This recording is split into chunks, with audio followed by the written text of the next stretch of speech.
આજે આપણે ભગવદ્ ગીતાના મુખ્ય સંદેશ પર એક નજર કરીએ. કુરુક્ષેત્રના મેદાનમાં યોદ્ધા અર્જુન બસાવી જ એક મૂંઝવણનો સામનો કરી રહ્યા છે. પોતાના જ પરિવાર સામે લડવાનું આવતા અર્જુન હતાશ થઈ જાય છે અને હથિયાર હેઠા મૂકી દે છે.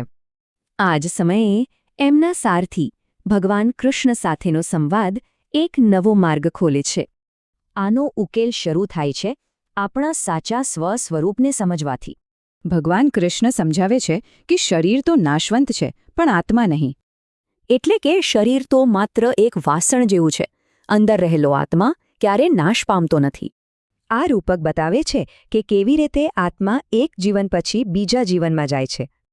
એટલે મુખ્ય વાત એ છે કે શાશ્વત આત્માને ક્યારેય સાચું નુકસાન થઈ શકતું નથી. તો પછી કર્મ કેવી રીતે કરવું?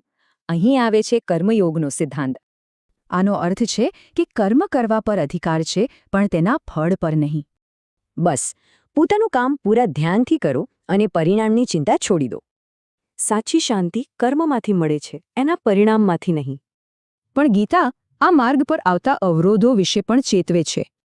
ખાસ કરીને 3 વિનાશક શક્તિઓ, જેને નરકના 3 દ્વાર કહેવાયા છે. આ 3 આત્માના સૌથી મોટા શત્રુ છે, જે ભ્રમ અને વિનાશ તરફ લઈ જાય છે. આનો ત્યાગ કરવાથી જ મુક્તિ અને શાંતિનો માર્ગ ખુલે છે. આમ ગીતાનો સંદેશ અર્જુનની મૂંઝવણને એક ગહન તકમાં ફેરવી દે છે. આમ નિરાશાથી કર્તવ્ય સુધીની સફર આ કાલાતીત સિદ્ધાંતો દ્વારા માર્ગદર્શન આપે છે.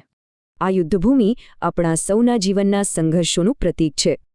આ જ્ઞાનને જીવનમાં ઉતારવું એ જ આ ઉપદેશનો સાચો હેતુ છે.